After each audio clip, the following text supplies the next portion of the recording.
exciting characters, drama, and intense conversations. Wild West Dynasty has more to offer than beautiful visuals and motivating gameplay mechanics.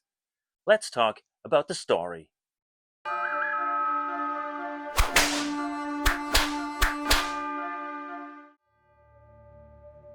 Hello, welcome, and howdy to the third episode of the development blog series for Wild West Dynasty. And boy, do we have a treat for you today. No, I don't mean this. Because for this episode, we can welcome a guest, and that is none other than author Ivan Ertlov, who joins us from Australia via a well-known communications tool. Ivan is part of the creative team responsible for the main story and quest design. Thank you, Ivan, for joining us, and thank you for your time. You are a renowned writer, but what a lot of people might not know is that one could say you have a second home in the video games industry for decades now, and that not only as a writer. Can you name a few projects that you were a part of? Okay, thank you for having me, first of all. Second, I need a clarification here. Do you mean projects where I worked on but not in a writing position? Either or. Basically, Painkiller, Risk, Anno, Hitman 2016, Fast and Furious, Spellforce, The Guild, Gothic 3. Let's not talk about Gothic 4. Let's forget that chapter. There was never a Gothic 4. So I'm currently at around 110, 112 shipped games, but on most of them I was in a writing or community management or publishing position, and around 30, 35 I was actually either the producer or the game designer, level designer, like more in a hands-on position. When you compare games to other entertainment mediums, where do you see its advantages in terms of storytelling, if there are any? That's actually an interesting topic, and then it's an interesting and challenging question because if I compare it to writing books, novels, based on an own IP, like not some contracted, I work with Star Wars or Warhammer IP or whatever, it's just my own baby. It's quite simple because I am the writer, the director, the game designer, the level designer, the art director. I create everything and I paint the pictures in the head of the readers.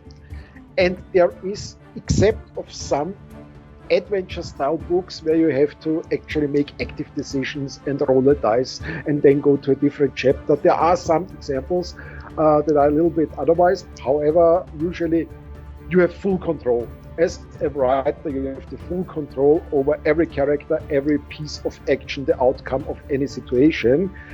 When you write for a game, you have an unstable or unstable element, and that's the player.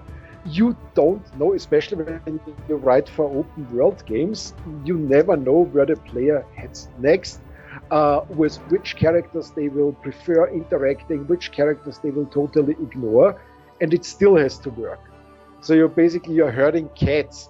You have hundreds of variables in this open world, and the story still kind of has to function and work and lead to the outcome you want the player to experience. So that's a very different beast.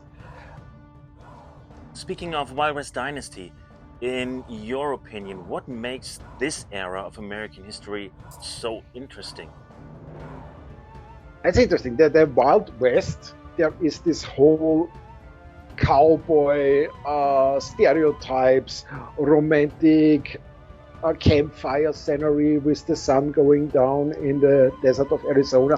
We have all of that, like really cliche-driven, Hollywood-painted surroundings. But actually, if we look at Wild West Dynasty, we are not in the cliche area. We are like 3, 4, 5 decades earlier. So like way before the Civil War, we are actually in the pioneering area. So it's like we are more like in Oregon Trail and not in Red Dead Redemption area. So, and that makes it really, really interesting because the entire socio-economic structures have not existed yet. So you have, of course, settlers and pioneers, and some are trying to survive as farmers. Others go into the mines and hope to find silver. Gold was later, but they hope to find silver. And it's like, but there is not this regulated structure. And when we wrote the story, I had a few times I had to actually take a step back and stop writing what I wanted to write, because I don't want to spoil the story, and I don't want to spoil anything the team has written with those glorious side quest characters who are super unique and quirky and interesting and sometimes really menacing. But I had situations where I was like, okay, if I would write now the character, a friend of the main character, would probably in this situation ride to the next larger city and get the marshal, like the state marshal. And then you realize, oh no, in this era there are no marshals. There isn't even a state. It's just a territory on a map. So it's like we basically have an almost empty white canvas. And I have to clarify, I didn't write the game. An entire writer's room of writers wrote the game. And we had this canvas where we could do almost anything, because this area is not as good documented, and it was much more, survival of the fittest and luckiest. Your published books are mostly rooted in science fiction. So what drove you to Wild West Dynasty? Or are cowboys actually not that far away from space operas, let's say? I mean, there is the term space cowboys. Okay, space cowboys are a thing. And it's like Saber Rider and the Star Sheriffs. Very old, the elder of us still remember. You have Cowboy Bebop, which had a very strong Wild West flair. The best TV show ever produced, Firefly, is basically a space western. It's like, you can take the sky from me, they ride on horsebacks, they have revolvers. It's a western. It's a space western, but it's a western with like 15 other layers. So yeah, there is a connection. I would say the characters, the archetypes of characters. I know some writers work with Jungian characters, and I think that Jung and Freud should be left in the history. But now it's the psychologist speaking and not the writer. But the point is, it's like you can have the same archetype and they work in a Wild West scenario. They work in a futuristic scenario. They work in Star Wars, which is kind of space fantasy, whatever we call it. And for all of those who have played Medieval Dynasty before, which is actually a good example, where you have the Unigost character, which is like a mixture of mayor, shady caretaker, oligarch, an early prototype oligarch. That works in every single scenario. I cannot come up with a single scenario where you don't have a place for a character like that. And actually we have one of those characters in our game too. What was your biggest challenge during the writing process for Wild West Dynasty? So the biggest challenge was actually a positive one. When I was introduced to the existing story writing team, which was more working on the side quests, and they did not only write stories but actually design quests and write the stories around them. And I went through the pages of documentation, through the spreadsheets with all the dialogues, I realized that I have to swallow my pride and have to swallow my ego, because that material was already so well written and so well designed that I could not interfere with it. It was more on the contrary. I had to write the main story as okay, that's the railroading bit that the player can choose to follow or not, and it needs to be thrilling. But actually, from time to time, I have to poke the player at all those crazy side quests and characters, because otherwise they miss out on that.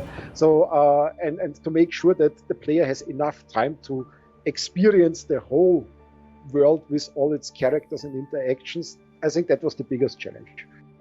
When you look back at the writing process that you experienced with the team around you, I mean, it is in early access, the story is not finished yet, it will continue.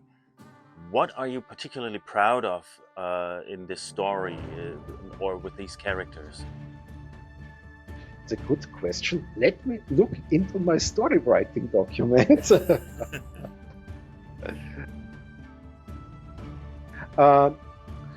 So what I think was like really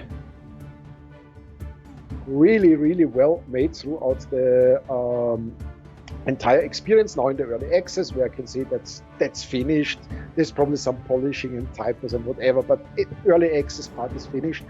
It's the balance between serious and playful.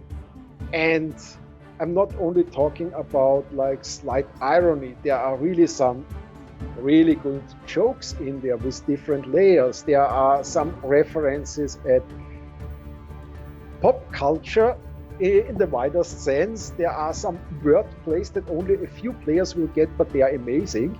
And on the other hand, you have like this really emotional, dark story with personal loss, and yeah, I cannot tell you more without spoiling. That's like, yeah. But it's a very dramatic story that really gives you a grim thirst for, I wouldn't even say revenge, it's like thirst for justice and finding out what's going on, because you feel screwed over by fate in the end, and then you try to get to the bottom of things. So you can follow that, and you have to follow it eventually, but on the side you find, wait until you get to the lumberjacks camp and listen to their dialogues carefully, because that's amazing. I didn't write that, but it's amazing. So there is, I think it's the balance of humor and seriousness that's really well made. All right. Thank you very, very much for your insights into the story writing process for Wild West Dynasty. It was an immense pleasure talking to you, Ivan. Thank you for your time, and we are looking forward to exploring the Wild West together with you when Wild West Dynasty will be released into early access on February the 16th this year. See you then. Bye now.